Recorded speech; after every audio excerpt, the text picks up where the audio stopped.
আজকে তৈরি করব গাজরের লাড্ডু। চলো তাহলে করি। আমরা প্রথমে 1 কেজি গাজর ভালো করে ধুয়ে পিলারের সাহায্যে ছিলে নিব।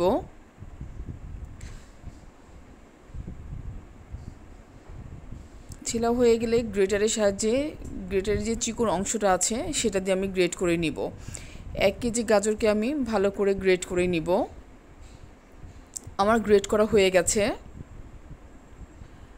এখন চুলাতে একটা প্যান বসাবো, ফ্রাই প্যান বসাবো। ফ্রাই প্যান বসিয়ে পরিমাণ মতো ঘি দিয়ে নিব।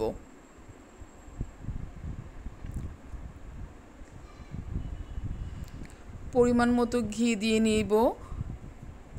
দিব 2 টুকরো দারচিনি,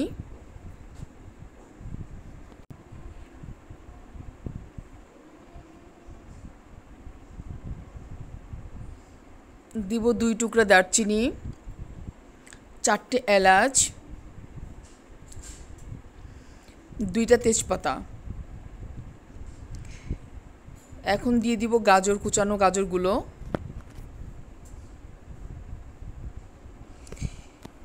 একটু ঘিয়ের মধ্যে ভেজে নিব।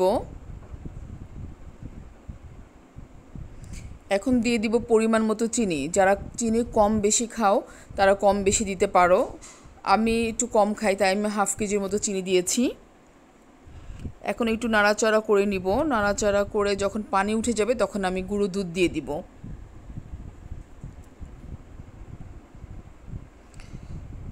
এখন আমি দিয়ে দিব গুঁড়া দুধ।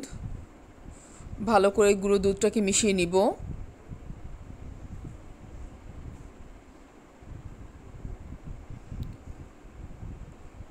পানিটা টেনে যাবে। পানিটা টেনে গেলে আমি নামিয়ে ফেলবো। আমার হয়ে গেছে, এখন নামিয়ে ফেলবো। পানিটা শুকিয়ে গেছে। আমি একটা স্টিলের প্লেটে নামিয়ে ফেলছি। গরম থাকা অবস্থায় এগুলোকে লাড্ডু বানিয়ে নিতে হবে। আমি একটা কাঁচের প্লেটে গুঁড়ো দুধ ছিটিয়ে নিয়েছি। এখন ওই গুঁড়ো দুধ যে ছিটিয়ে নিয়েছি ওটার উপর লাড্ডুগুলো রাখছি। গরম গরম অবস্থায় লাড্ডুগুলো বানিয়ে নিতে হবে, তা না হলে শক্ত হয়ে যাবে। আমার সবগুলো লাড্ডু বানানো হয়ে গেছে। দেখতে কতটা সুন্দর হয়েছে, লোভনীয়, খেতেও খুব মজা। একবার বাসায় ট্রাই করে দেখো, খুবই মজা হয়েছে। তোমরা ট্রাই করে দেখো। Thank you for watching. আল্লাহ হাফেজ। যারা যারা আমার চ্যানেলটা সাবস্ক্রাইব করনি তাদের কাছে রিকোয়েস্ট, চ্যানেলটা সাবস্ক্রাইব করে দিও।